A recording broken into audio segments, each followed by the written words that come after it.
Undeclared wars are commonplace. Tragically, our government engages in preemptive war, otherwise known as aggression, with no complaints from the American people. Sadly, we have become accustomed to living with the illegitimate use of force by government. To develop a truly free society, the issue of initiating force must be understood and rejected. What if sometimes, to love your country, you had to alter or abolish the government? What if Jefferson was right? What if that government is best which governs least? What if it is dangerous to be right when the government is wrong? What if it is better to perish fighting for freedom than to live as a slave? What if freedom's greatest hour of danger is now?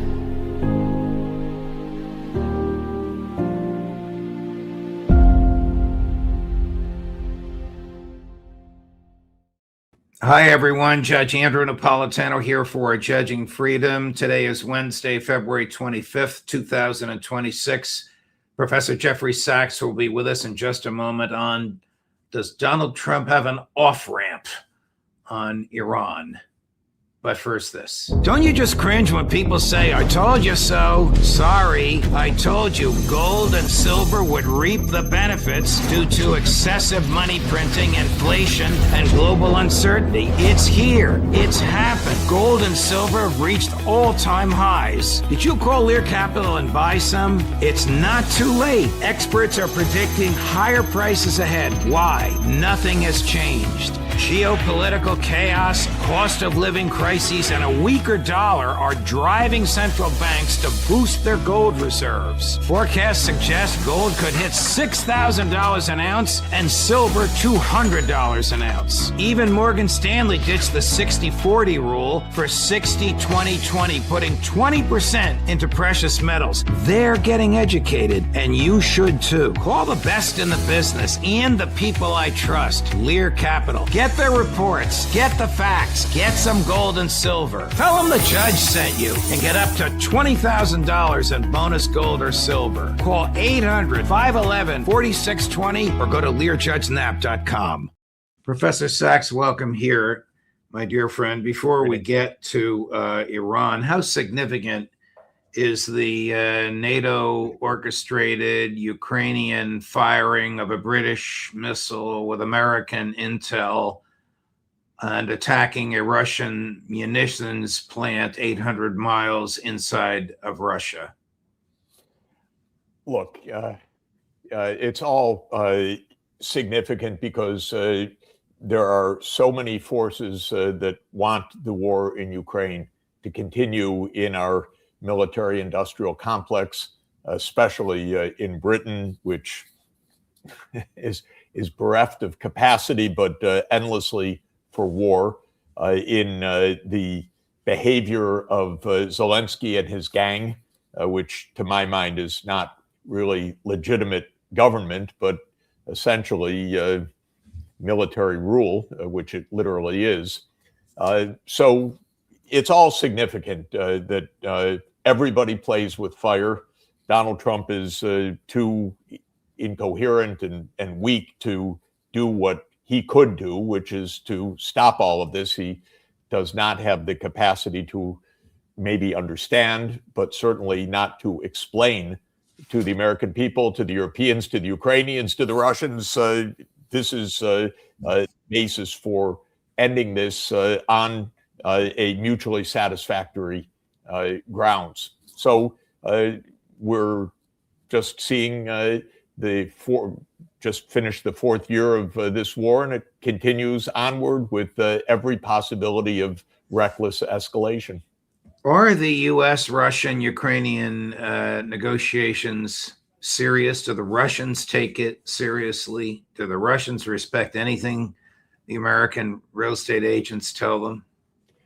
Not very much. They are seeing one thing, which is the United States is not interested in this war in any real way, but they see that Trump is too weak and inconsistent, too susceptible to pressures inside U.S. politics, too weak to explain anything to the public. So I don't think that they are counting on these negotiations. I think they're quite disappointed. It is all very disappointing. In this case, Trump basically, I think, has the right sense, which is that this war is not in America's interest. It's not in Ukraine's interest. It's not Russia's interest. It should stop. But beyond that, it takes skill. It takes political leadership. It takes the ability to put forward a coherent approach and then stick with it. And Trump doesn't have that, unfortunately. I want you to watch what one of our friends and colleagues, Larry Johnson, has said on this show, characterizing the poor American attitude, almost ridiculous American attitude about negotiating both conflicts. That is, the negotiations with Iran and the negotiations with Russia and Ukraine. And then after you comment on this, we're going to jump into Iran for the rest of the show. Chris? How could this be a serious negotiation when the negotiators are Steve Witkoff and Jared Kushner, Right. both avowed Zionists, number one? And then how was it conducted? Well, they had it in Geneva. So here's Witkoff and Kushner. First, they're in there they're watching the Russians and Ukrainians, and they're part of that negotiations. And hey, guys, time out. And they run into another room. Okay, they talk to the Omanis, who's playing as an intermediate. They don't directly talk to the Iranians. I mean, if this was a serious process, they'd be talking directly to the Iranians, and they would actually send a negotiating team that was staffed with some people that had some expertise. But, they went in and said back and forth with the Omanis, and then they run back into with the Ukrainians and Russians. And then that's not serious negotiation. This is amateur hour. Do you agree, Professor Sachs? Well, of course. And Steve Witkoff, in an interview recently, just expressed bewilderment. The Iranians just don't capitulate. So the idea of these negotiations is that Trump and the CIA and others lay down the line, and the Iranians are supposed to capitulate. And when they don't, nothing proceeds because that's what they're counting on. They don't understand what they're doing. They could absolutely close a deal because Trump ripped up a deal that was a perfectly sensible deal 10 years ago. Incidentally, Trump is just replaying the playbook of his own first term in 2018, 2019, 2020, ratcheting up pressures, making assassinations, Israeli attacks on Natanz at the time, one of Iran's nuclear facilities. None of this has worked. And this kind of approach doesn't work. It's so haphazard. It so much underestimates the real issues on the table. There is no nuclear expertise on the table, obviously at the table, I should say. And so it's very sad. And this is a replay of about 7 years ago. Also, the economic side, it was Trump that pronounced, then it was Pompeo at the CIA, maximum pressure campaign against Iran. This time, Scott Bessent articulated almost the same words and same idea. We'll crush the Iranian economy. We'll bring Iran to its knees. We'll assassinate those who we want to assassinate. This is not real negotiation, and it doesn't work. Here is President Trump's view in a nutshell of Iran as a threat to the United States. I don't obviously think he made the case. I think you're going to find what he said is inaccurate, but here he is. This is maybe about a minute long from his 2-hour speech last night. Chris, number 13.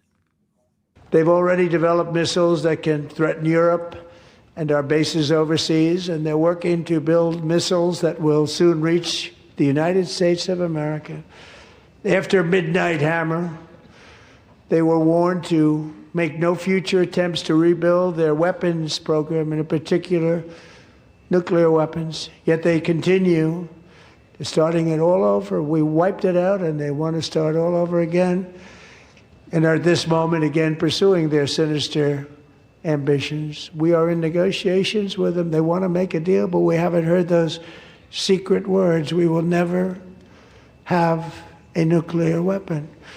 My preference is to solve this problem through diplomacy. But one thing is certain, I will never allow the world's #1 sponsor of terror, which they are by far, to have a nuclear weapon. Can't let that happen. Before you respond, let me make two observations. First, the 4-star with the blue uniform and the scowl on his face was the chair of the Joint Chiefs of Staff, who let it be known to the Washington Post over the weekend that he advised the president that his plans are not going to work. He didn't look very happy as to what he was hearing. Second, this is very dangerous, Jeff. The only standing ovation that the president got all night that the Democrats joined in was from that erroneous statement that clip that we just played. I think the starting point is to say that Iran has been saying what he called those secret words, nothing secret about them, that they do not want a nuclear weapon, that they are not only ready, but absolutely eager and accepting of International Atomic Energy Agency scrutiny to that effect in a real deal. And there was a real deal. It was the Joint Comprehensive Plan of Action. Trump's entire framework is completely phony. And it's completely phony because Iran did not want nuclear weapons, signed an agreement that there would not be nuclear weapons, and then Trump ripped it up. Now, why did he rip it up in 2018, and why was there a standing ovation in Congress? Because this is Israel's policy. Right. Because Congress and the White House are owned by radical, militant, crazy Zionists in Israel, Bibi Netanyahu, Smotrich, Ben-Gvir, who want a war with Iran. And Trump is a puppet here. He does not have an independent capacity. Maybe he's not bright enough. Maybe he's blackmailed. We don't understand entirely. But the standing ovation reflects the Zionist lobby in the United States. This is Israel's war.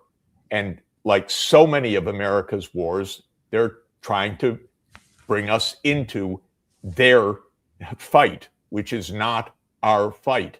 When I say so many of our wars, the United States has been drawn by Israel into the wars in Iraq, in Libya, in Syria, across the Middle East. These are not wars for American security. They're not even wars for Israel's security. They're wars for Israel's hegemony in the region. They're wars by Israel to take out any opponent in the region or any counterweight in the region. So the United States tasked the CIA to overthrow the Syrian government. That was Obama that started that one. Trump continued it. Trump even said, I put the current leader of Syria into power. Yeah, that's a CIA operation. It was Israel that got the United States to go to war with Libya in 2011, leading to the next 15 years of chaos in that country. It is Israel that got the United States into the Iraq War in 2003. This is all so thoroughly documented at this point that that was not a war under mistaken pretenses of weapons of mass destruction. That was a PR campaign to justify Bibi's war. And the reason why it's most likely that Trump will attack is the following. The American people don't want it. The Iranians have said they don't want nuclear weapons. The regional leaders have said, don't go to war. Other leaders around the world, President Putin, President Xi, and others have told the United States that is a terrible idea. The Joint Chiefs of Staff have told Trump this is a terrible idea. Trump's political advisors have told Trump this is disastrous because the American people don't want this. But that's all on one side. The other side is Bibi, is Israel, is Miriam Adelson. Who else? We don't know exactly why. But this is the point. Trump is being overwhelmingly advised by everybody, by his military, by leaders in the region, by his political advisors, and not the least by the American people. Don't do this. But it's so strange and discouraging. There isn't an honest word that comes out of Washington because of this Zionist lobby right now. And there was no coverage whatsoever, by the way, that when Rubio said a couple of weeks ago, look, we need a broad-based negotiation. And the Iranians said 2 days later in a speech in Doha by the foreign minister, yes, here's a path to peace. The two-state solution, a state of Palestine, Israel, mutual respect, peace. That wasn't even picked up in our newspapers. Right. Are subject to mass propaganda. And Trump lied every word that we just watched, and the Congress stood up and applauded him. But that's for a reason. That is the chokehold on American politics that this Zionist lobby has right now. And we need to break that chokehold for our own security. So Trump pretty much has a dilemma. You know, if he doesn't attack, he's going to look weak. There's $1 trillion worth of naval gear in the Eastern Mediterranean and right south of Iran. If he does attack without a clear, attainable military objective, he may risk the ruination or the substantial damage to Israel. Don't his Zionist masters, and I don't think I'm being rude by calling them that, they have an absolute lock and control over him. You've just described the nature and extent of it. Understand the probable consequences when Iran attacks Israel? It's not going to stop. No, they don't, because their view is that the U.S. will simply have to escalate to the point of a full-fledged war against Iran, and the U.S. will have to devote its great military power to a full war. And they think, as is so often the case, that'll just go fine. Well, it never goes fine. Look at the disasters that stretch across the Middle East from this whole Netanyahu strategy. Libya, still in massive civil war. Sudan, 2 civil wars, because Israel wanted to break apart Sudan into a north and a south, and now each of those is in civil war. Somalia, which is has been destabilized by Israel and continues to be destabilized till today. Fighting in Lebanon, destabilization in Syria, destabilization continuing in Iraq, destabilization in Yemen.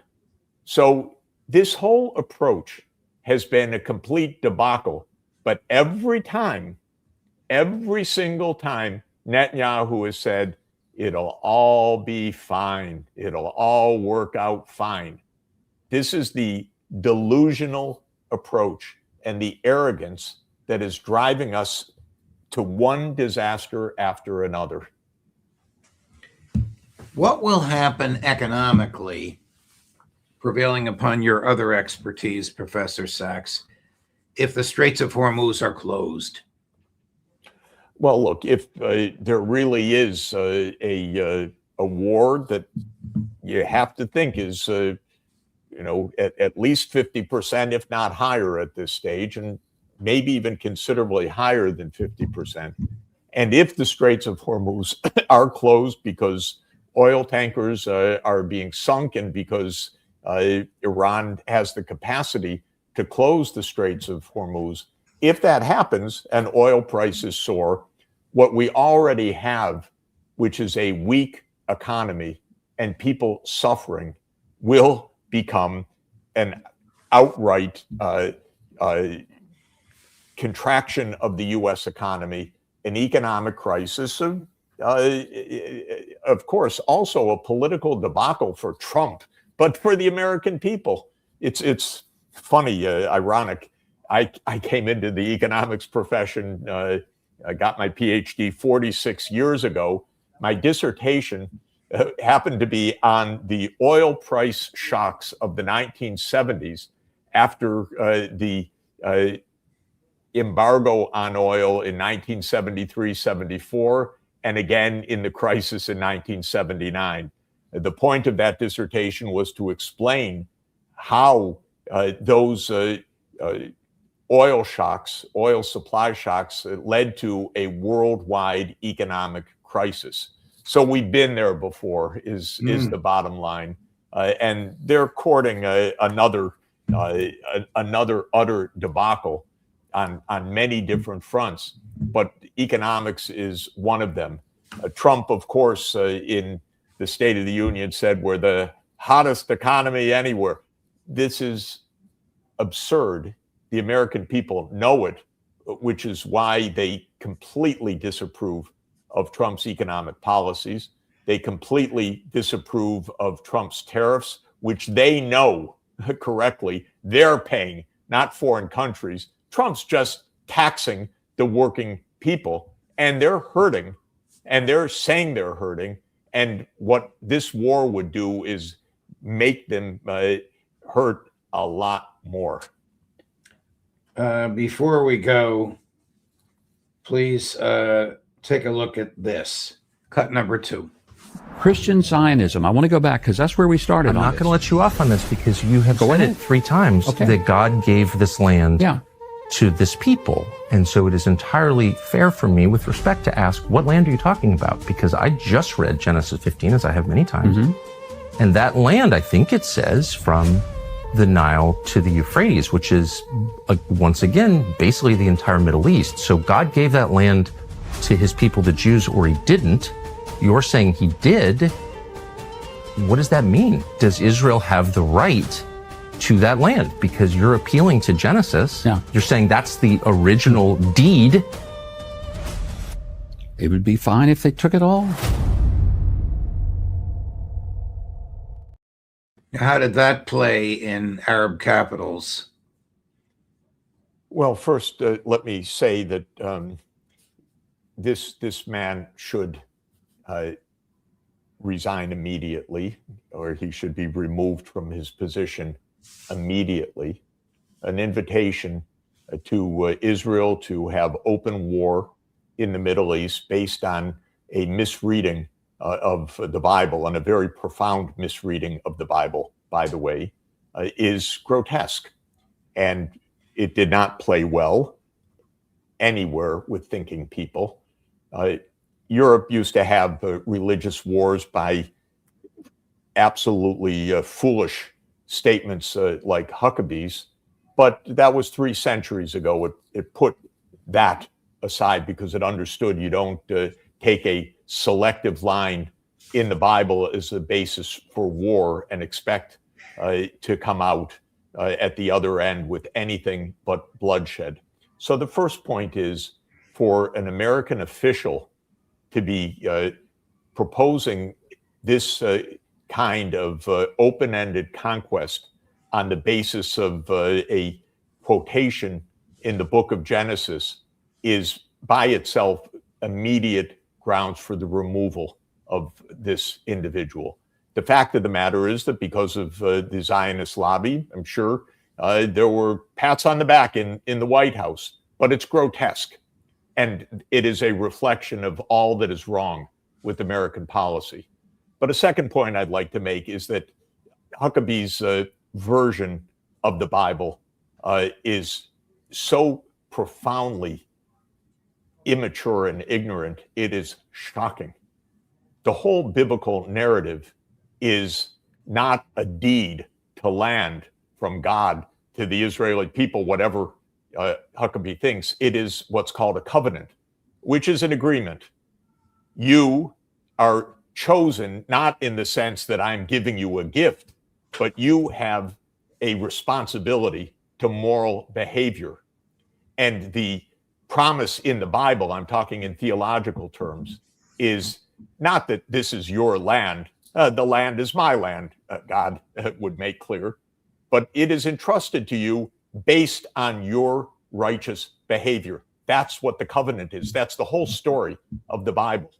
And you can listen to prophet after prophet after prophet who explain to the Israelites, you're going to lose the land. You're going to, in fact, it says in Leviticus, if the people are not just and moral, the land will be vomited from you. I'm not quoting exactly right, but it's a line in Leviticus quite vivid, saying you will lose the land. And the prophets from Micah and others onward made absolutely clear. This is a deal, if you want to put it that way. It's a covenant. This is not a unilateral promise that you do what you want. Now, Israel is not behaving justly or morally or according to God's laws would be read in either testament of the Bible. Israel is committing mass murder. It's committing slaughter in its country. It is completely iniquitous against the Palestinian people and against others in the region. This is not grounds for, well, it's promised. This is not promised.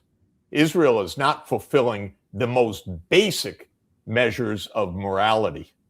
So Huckabee, I don't know where he gets this, but the trivialization that he makes of the Bible, just in purely theological terms, is shocking to me, how ignorant he is about what the Bible really says. Not a quotation of one line from chapter 15 of Genesis, but the whole basis of God's covenant is completely different from what he says. And that you find throughout both the Old Testament and the New Testament. Yes, all of it is just to say it's shocking, but it is a reflection of the crudeness and the violence of this militant Zionism, so-called, which has, by the way, nothing to do with the Bible, and it has nothing to do with Judaism. It is a militancy that is absolutely vulgar, and it is not the deal that was made to be a holy people and then to slaughter tens of thousands of children. This is not the deal that Huckabee seems to think it is. The deal isn't a land deed. The deal is a moral covenant. Your understanding is remarkably consistent with the teachings of the Catholic Church and even with traditional non-Catholic Christians. It's this weird Christian nationalism. But remember when Ted Cruz tried to explain it, he hadn't read the Bible in God knows how long, and he looked ridiculous, but he embraces this. Tom Cotton embraces this. Lindsey Graham embraces this. I don't know what Trump it's the opposite of what Jesus teaches. Completely. Yes, it is. Completely the opposite of what Jesus teaches. Blessed are the peacemakers. And he tells Peter, put away the sword. Those who live by the sword die by the sword. Come on. This is the opposite of Jesus's teachings.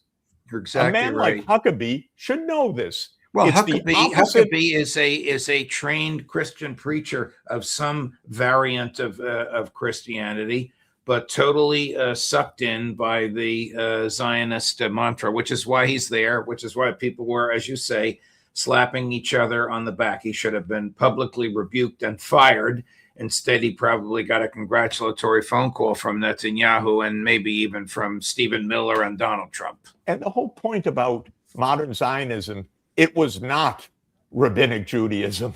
The rabbi said, no, this isn't what Judaism is about. Judaism is about morality, is about following God's law. It's not about idolatry of the land.